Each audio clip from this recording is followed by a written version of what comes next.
नमस्कार, आप देख रहे हैं वॉइस ऑफ कोटपुतली। डालते हैं जिले की दिन भर की तमाम बड़ी खबरों पर नजर। अतिरिक्त जिला कलेक्टर ओम प्रकाश सारन ने कोटपुतली स्थित कलेक्ट्रेट सभागार में महिला एवं बाल विकास विभाग की जिला पोषण अभिसरण योजना समिति की बैठक ली। इस दौरान अतिरिक्त जिला कलेक्टर ने कहा कि बच्चों के समग्र विकास के लिए संबंधित विभाग समन्वय व संवेदनशीलता से कार्य करे। उन्होंने पोषाहार की गुणवत्ता की नियमित जांच करने, भंडारण की उचित व्यवस्था सुनिश्चित करने के निर्देश दिए। इसके साथ ही पीएचईडी विभाग को आंगनबाड़ियों में नल कनेक्शन उपलब्ध करवाने को कहा। इस दौरान महिला एवं बाल विकास विभाग द्वारा आंगनबाड़ी केंद्रों के माध्यम से दी जा रही सेवाओं एवं अन्य विभागों के साथ अभिसरण पर चर्चा कर सेवाओं के बेहतर क्रियान्वयन के लिए आवश्यक दिशा निर्देश प्रदान किए गए। बैठक में महिला एवं बाल विकास विभाग के उप निदेशक सतपाल यादव, जिला रसद अधिकारी शशि शेखर शर्मा, आरसीएचओ अरविंद अग्रवाल, सहायक निदेशक कृषि विभाग रामजीलाल यादव, जिला शिक्षा अधिकारी प्रारंभिक शिक्षा प्रकाश चंद मीना समेत जिले की समस्त बाल विकास परियोजना अधिकारी मौजूद रहे। बानसूर में मंगलवार शाम को हुई बारिश ने नगर पालिका के मानसून की तैयारियों की तमाम दावों की पोल खोल दी। कस्बे के अलवर बाईपास रोड स्थित नारायण नगर आवासीय कॉलोनी में बारिश का पानी भर गया, जिससे स्थानीय निवासियों को भारी परेशानियों का सामना करना पड़ रहा है। एडवोकेट अभिमन्यु चौधरी ने बताया कि हर बारिश में कॉलोनी जलमग्न हो जाती है। जल निकासी की उचित व्यवस्था न होने के कारण बरसात का पानी सड़कों से होते हुए घरों व दुकानों के अंदर तक पहुंच जाता है। कई बार नगर पालिका प्रशासन को इस समस्या को लेकर अवगत करवाया गया है, लेकिन अब तक कोई ठोस कदम प्रशासन द्वारा नहीं उठाया गया। तो वहीं नगर पालिका ईओ विशाल यादव ने बताया कि कॉलोनी में पानी की निकासी नहीं होने से समस्या हो रही है। नाला निर्माण की डीपीआर बनाकर भेज दी गई है। नाला निर्माण की स्वीकृति मिलते ही पानी की निकासी की समस्या दूर हो जाएगी। अब जिस खबर से आपको हम रूबरू करवाने जा रहे हैं, वह खबर सुनकर आपके पैरों तले जमीन खिसकने लगेगी। जी हां, मुंडावर थाना क्षेत्र से रिश्तों का गला घोटने वाली एक ऐसी ही खबर सामने आ रही है, जहां एक तांत्रिक के कहने पर चाचा ने अपने ही 6 वर्षीय भतीजे की हत्या कर दी और शव को तूड़े में छिपा दिया।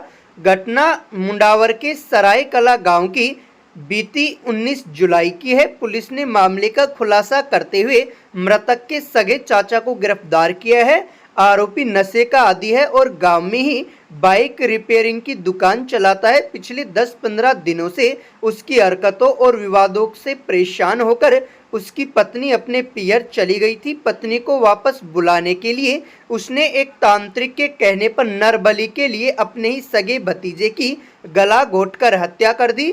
मुंडावर थाना प्रभारी महावीर सिंह ने बताया कि सरायकला मोहल्ले में 6 साल के मासूम लोकेश पुत्र बिंटू की हत्या के मामले में उसके सगे चाचा मनोज कुमार पुत्र बिल्लू उर्फ पूर्ण प्रजापति को गिरफ्तार किया गया है। आरोपी की पत्नी और मृतक बालक की मां दोनों सगी बहनें हैं और दोनों की शादी एक ही परिवार में हुई थी। आरोपी एक ही घर में अपने भाई बिंटू से अलग रहता है। आरोपी घटना के बाद से ही परिजनों, ग्रामीणों और पुलिस को गुमराह करने का पूरा प्रयास करता रहा, लेकिन पुलिस ने पारंपरिक पुलिसिंग के जरिए आरोपी पर नजर रखी और फिर पूछताछ कर उससे सच उगलवा लिया। ब्लाइंड मर्डर के खुलासे में एएसआई रतन सिंह व हेड कांस्टेबल रतन लाल की अहम भूमिका रही। आरोपी ने गिरफ्तारी के बाद पुलिस से कहा कि मेरे से पाप हो गया, अब जीवन बेकार है। पुलिस ने आरोपी से नरबली देकर पत्नी को उसके बस में करने का दावा करने वाले तांत्रिक सुनील को भी गिरफ्तार किया है। और अंत में आपको सुनाते हैं उपराष्ट्रपति जगदीप धनखड़ के इस्तीफे पर कांग्रेस प्रदेश अध्यक्ष गोविंद सिंह डोटासरा का बयान। हमारे उपराष्ट्रपति माननीय धनखड़ साहब का इस्तीफा हमारे सबके लिए बहुत ही चौंकाने वाला भी है और विश्वास नहीं हो रहा है कि माननीय धनखड़ साहब स्वास्थ्य कारणों से इस्तीफा दे रहे हैं।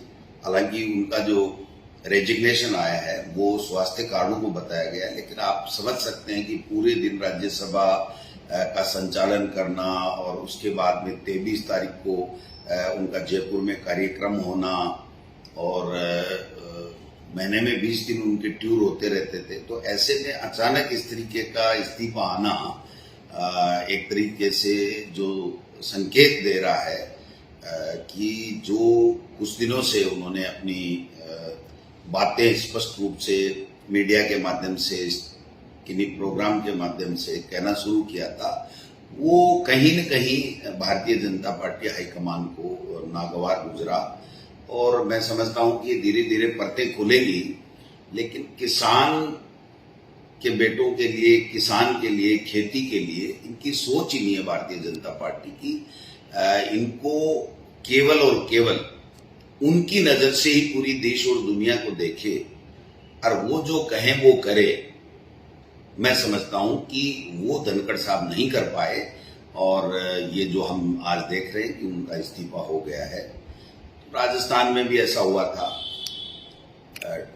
काम कराया और फिर पद से हटाया, और अभी भी उपराष्ट्रपति जी भी जो इस्तीफा हुआ है, मैं समझता हूं कि ये काफी कुछ से कलैयां खोलेगा और नई बीजेपी बन रही है जिसमें हम दो हमारे दो, इसके अलावा कोई नहीं। अपना विवेक अगर किसी ने इस्तेमाल कर लिया तो उसको अंजाम भुगतना पड़ेगा। ये जो नया ट्रेंड चला है ये डरावना है, ये लोकतंत्र के लिए, देश के लिए, संविधान के लिए, सबके लिए खतरा है। इसलिए जब परतें खुलेंगी तो मैं समझता हूं कि सारी चीजें स्पष्ट होंगी। लेकिन ये एम्स का बुलेटिन नहीं है, एम्स हॉस्पिटल का कोई बुलेटिन नहीं है कि धनखड़ साहब अब एक दिन भी कुर्सी पे नहीं बैठ पाएंगे, बोल नहीं पाएंगे। ये उनका जो दर्द है वो एक शालीनता के साथ में उन्होंने अपने रेजिग्नेशन में लिखा है, लेकिन ये हमें सोचने को मजबूर करेगा पूरे देश के लोगों को कि जब धनखड़ साहब ने ये बोला कि विपक्ष दुश्मन नहीं होता है और उसको सहजता से लेना चाहिए, उसका सम्मान करना चाहिए।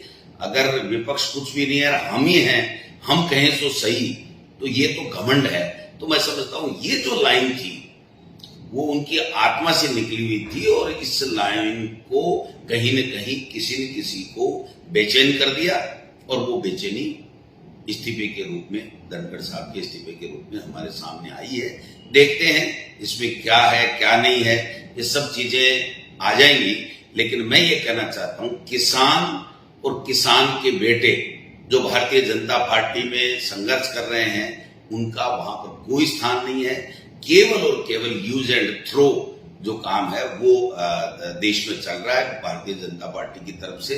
ये किसान परिवारों के लिए ठीक नहीं है, किसान कम्युनिटी के लिए, वर्ग के लिए ठीक नहीं है। इसलिए हम सबको सोचना पड़ेगा कि हो क्या रहा है। ये ठीक है, उन्होंने माना है कि भाई मेरा स्वास्थ्य ठीक नहीं है, तो आज हम मान सकते हैं कि स्वास्थ्य ठीक नहीं है, लेकिन एक न एक दिन सच्चाई आएगी कि वास्तव में स्वास्थ्य ठीक नहीं है या इनका जो विवेक है, जो अपना इस्तेमाल करने लगे हैं, उनसे किसी दूसरों का स्वास्थ्य बिगड़ रहा है। ये सब चीजें अभी देखने को मिलेंगी। क्या इसको किसी राजनीतिक वरिष्ठ नेता जो भाजपा के हैं उसको खुश करने के लिए भी माना जा सकता है कि किसी दूसरे को? देखिए, किसी को आप इंसल्ट करके किसी को खुश करो, ऐसा नहीं हो सकता। मेरा ऐसा मानना है कि देश में सत्ता में तीसरी बार बीजेपी है, तो उनको इस तरीके से किसी को खुश करने के लिए किसी को इंसल्ट करे, ये बात नहीं है। बात और कोई बड़ी है जो धीरे धीरे सामने आएगी, तब पता चलेगा।